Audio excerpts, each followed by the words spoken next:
Hello everyone. The course is Banking Regulation and Operations.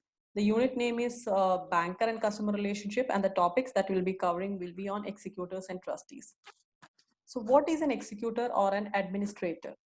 When a person dies leaving a property, that property is called an estate and is usually settled or administered under the supervision of special courts. So an executor is a person named in a will to administer the estate, whereas an administrator is a person appointed by the court to administer the estate of someone who died without a will. I can explain this using an example. Suppose A is a person and S is the son of A. Okay, and first case is A dies without making a will. So in that case, S cannot claim to be the legal heir of A because there is no will which states that S is the legal heir of A's property. So the court will appoint an administrator in that case because there is a will which is absent there. So S cannot get the legal claim on the properties of A's, and the administrator will be appointed by the court.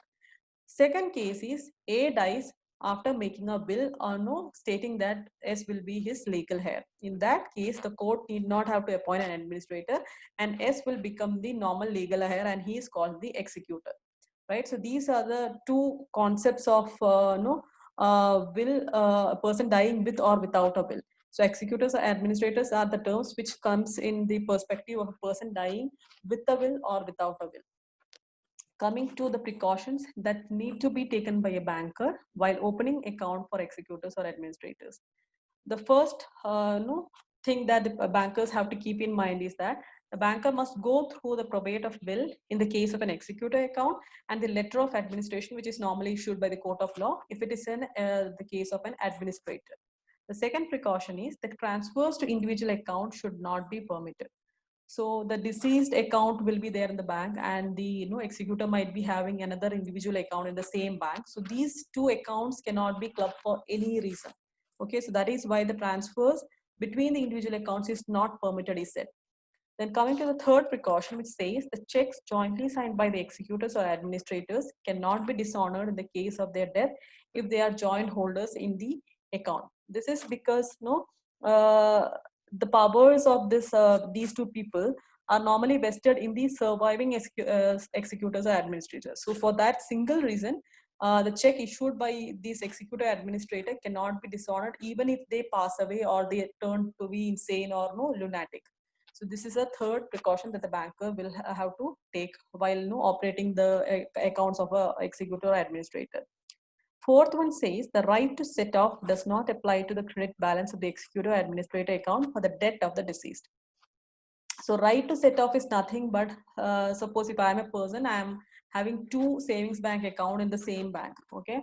So in that case, if I have taken a loan against one of those savings bank account and I have not repaid it back, then the banker has got the right to set off the debit balance of my loan account against the credit balance of the other savings account that I am holding with the same bank. So that is known as right to set off.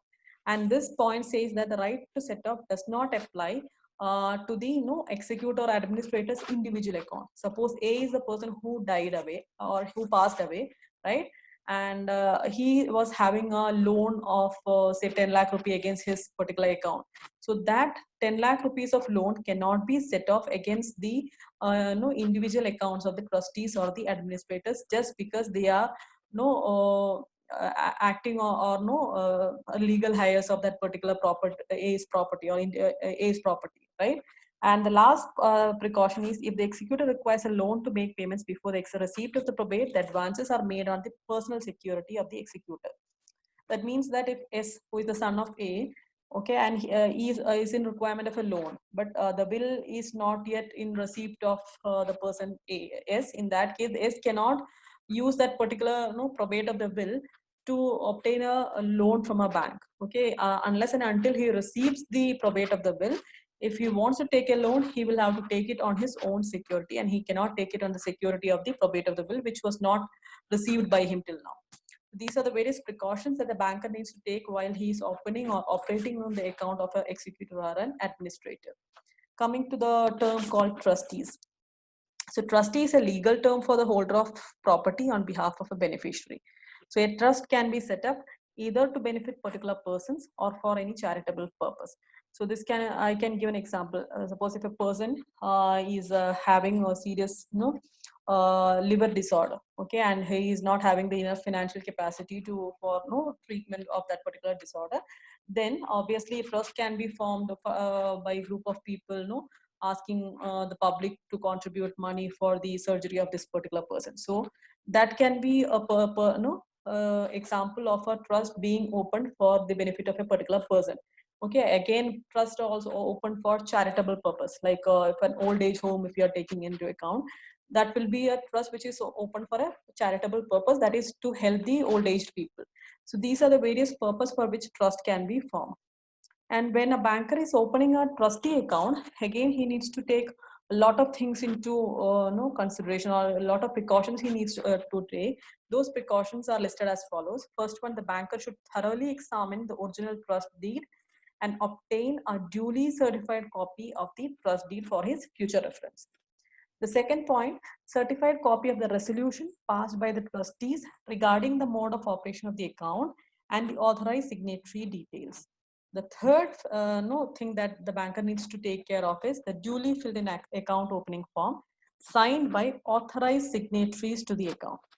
And last one, declaration form from all the trustees to the effect that they are willing to act as trustees abiding by the terms and conditions mentioned under the trust deed. So these are the various precautions that the banker needs to take while he is trying to open the account for a trustee. Thank you.